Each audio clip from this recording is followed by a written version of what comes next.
Olá para você que me acompanha a partir de agora. No vídeo de hoje falaremos sobre os regimes jurídico-funcionais dos servidores públicos. Os regimes jurídicos funcionais dos servidores públicos possuem várias divisões. A primeira delas, e a mais conhecida, é o regime jurídico estatutário. O regime jurídico estatutário nada mais é que a criação de uma lei específica para disciplinar determinada categoria de servidores. No caso dos servidores federais, o maior exemplo deles é a Lei 812 de 90, que tem todo um regramento próprio que este vídeo não o abordará. Contudo, é o maior expoente do regime estatutário a referida lei. Isto não quer dizer que seja a única ou a única possibilidade que o legislador constitucional permite às esferas da administração. É possível que se tenha um regime estatutário de um município, de um estado. A lei faculta essa possibilidade. É importante destacar que o regime estatutário traz o plano de carreira, as atribuições desse servidor, modos de aposentadoria, afastamento e todo um regramento próprio que se espera para regular toda a vida de um servidor público do seu início até o seu fim. Outro ponto importante a se destacar tem a ver com a segunda divisão dos servidores públicos. Essas têm a ver com a consolidação das leis do trabalho, a CLT, e são os chamados servidores, regime jurídico seletista. São os servidores que prestam serviços para a administração vinculados por meio da CLT, pela consolidação das leis do trabalho. Isto quer dizer que o mesmo regramento que é aplicado no setor privado é transferido para aquele servidor que atua na administração pública nas suas mais diversas esferas. Outra classificação importante é a classificação chamada emprego público.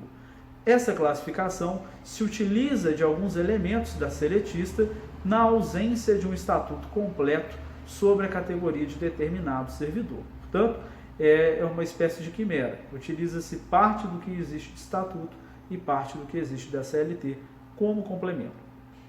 Outra categoria é a categoria chamada especial. Essa categoria é destinada para aqueles servidores em caráter transitório. Pode ser criado um regime próprio para estes servidores, ou esses usam de maneira complementar ou de maneira, vamos dizer assim, tampão, na ausência de uma legislação própria, a consolidação das leis do trabalho. Tá? Há que se mencionar ainda o chamado regime jurídico único, previsto no artigo 39 da Constituição Federal. Lá foi previsto que deveriam todas as esferas da administração, federal, municipal, estadual e distrital, adotarem um modelo único para todos os seus servidores.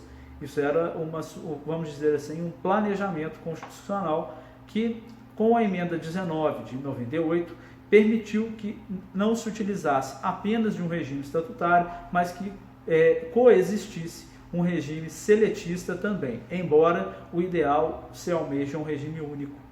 Isso pode gerar uma série de discussões, das quais a emenda parcialmente resolveu, onde servidores de mesma função podem ter regimes jurídicos diferentes, ou seja, eu vou ter de um lado um servidor estatutário, ao mesmo tempo um servidor seletista. Tá? Não vou entrar na seara da discussão do que está certo e do que está errado, fica para uma outra oportunidade, mas é importante dizer que a emenda regulou essa possibilidade e ela é considerada legal. Outro fato importante, já mudando um pouco o tema, passando para a organização funcional dos servidores públicos, é que ela tem também as suas subdivisões. Ela tem a chamada um quadro funcional que organiza as carreiras dos servidores que começam a trabalhar na administração pública ou a progressão destes servidores ao longo do exercício de suas carreiras. É importante também que dentro da organização funcional se existe o chamado cargo público, isto é, o local onde o servidor irá trabalhar e quais serão as atribuições, que é a chamada função pública dele, a atividade, a função que ele vai exercer a partir daquele momento. Outro fato importante a ser mencionado é a chamada classificação dos cargos dos servidores públicos. Estes cargos podem ser vitalícios, previstos aí no artigo 91, inciso 1º da Constituição Federal, e que dão aos seus titulares a prerrogativa de estarem no cargo durante toda a sua vida. Isto quer dizer que, com essa prerrogativa, o indivíduo só será destituído do cargo mediante processo administrativo ou judicial para removê-lo desta função.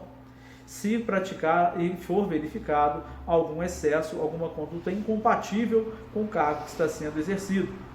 A natureza deste cargo, o objetivo que se concede para um cargo de natureza vitalícia é para que o indivíduo que o exerça tenha a tranquilidade e a segurança de tomar as decisões que devem ser tomadas, ainda que vão de encontro com interesses de outros, que haja conflito de interesses. Exemplos desses tipos de cargos são cargos da magistratura, cargos do Ministério Público, cargos onde se exige do indivíduo a tomada de decisões difíceis e muitas das vezes a tomada de decisões que vão de encontro a interesses, sejam eles políticos, locais e vários outros em nome da justiça.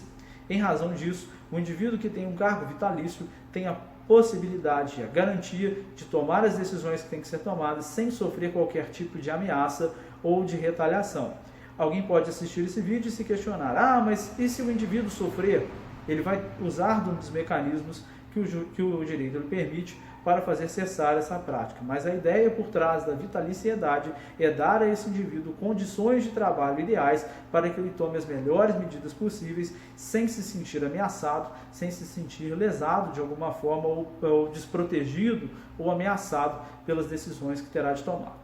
Outro cargo importante dentro da classificação dos cargos são os chamados cargos efetivos. Muito embora eles não sejam revestidos da vitaliciedade que se espera dos cargos que já mencionei, os cargos efetivos têm natureza permanente. Isso quer dizer que os indivíduos que exercem esses cargos também só poderão ser removidos deles mediante processo administrativo ou judicial. Dessa forma, eles exercem cargo permanente enquanto a sua função assim esperar ou exigir deles. Outro cargo importante que tem que ser mencionado são os chamados cargos em comissão ou cargos de confiança, dependendo da doutrina que se acompanha. Os cargos de confiança nada mais são do que cargos destinados ao executivo, onde o executivo escolhe, melhor dizendo, quem serão os titulares daquele cargo, baseado na confiança. Estes cargos são de livre nomeação e de livre exoneração e não ferem de modo algum a impessoalidade que se espera da administração, pois é uma opção do legislador constitucional dar ao executivo a possibilidade de escolher o cargo que ele quer que seja exercido e por quem que ele quer que seja exercido. Nós temos exemplos disso em várias esferas. Na esfera federal, a gente tem isso na nomeação dos ministros de cada ministério de um governo por meio do presidente da República. Esses cargos são estratégicos, são de confiança, onde o indivíduo coloca pessoas às quais ele possui ou acredita ter a lealdade necessária para a execução de seus objetivos, para a execução de seu plano de governo de alguma forma. Tá? Eu já mencionei que são cargos de livre nomeação e exoneração, mas é importante mencionar também a previsão disso constitucionalmente. Está lá no artigo 37, inciso 2º. Tá? É importante ainda mencionar que a transformação ou a extinção de cargos públicos também tem previsão constitucional no artigo 48, inciso 10 da Constituição Federal. Dito tudo isso, para encerrarmos o tema, é importante mencionar que esses cargos de livre nomeação e de livre exoneração são alvo de profundo debate, seja doutrinário ou jurisprudencial, se eles feririam de alguma forma a impessoalidade. Já mencionei aqui há alguns minutos atrás que não feririam. Contudo, há uma discussão se isso é benéfico de alguma forma ou não, porque a partir do momento em que eu nomeio cargos ou agentes que trabalham no meu interesse, eu estou executando um plano de ação do meu governo, eu estou direcionando toda a máquina pública de cima para baixo para os interesses que a administração tem de exercer. Alguém pode mencionar ou discutir que isso é um processo natural do próprio processo democrático, de um processo político que elege um interesse coletivo representado por uma pessoa que vai numa direção. Até aí é uma discussão válida e que não se discute de forma muito, vamos dizer assim, aguerrida pela doutrina, pela jurisprudência. Mas é importante mencionar que, se você levar ao pé da letra, a partir do momento em que eu coloco um indivíduo que nomeia os cargos mais importantes para direcionar o governo no meu sentido, eu estou parcialmente ignorando determinadas classes de indivíduos que não serão representados. Teremos aí, então, portanto, uma maioria sendo representada, mas não a coletividade, embora o processo tenha sido democrático, embora de forma democrática tenha se escolhido determinado representante. Então, deixo para reflexão o seguinte ponto: melhor não seríamos, então, colocarmos mesmos cargos de livre e de nomeação e exoneração, também cargos efetivos, também cargos vitalícios?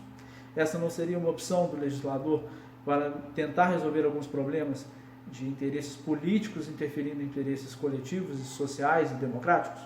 Portanto, é alvo de alguns debates, você vai encontrar, se procurar assuntos nesse sentido, e artigos nesse sentido, julgados nesse sentido, para positivos ou negativos, dependendo do que se procura, mas é um ponto de reflexão que fica para o debate e para um próximo vídeo.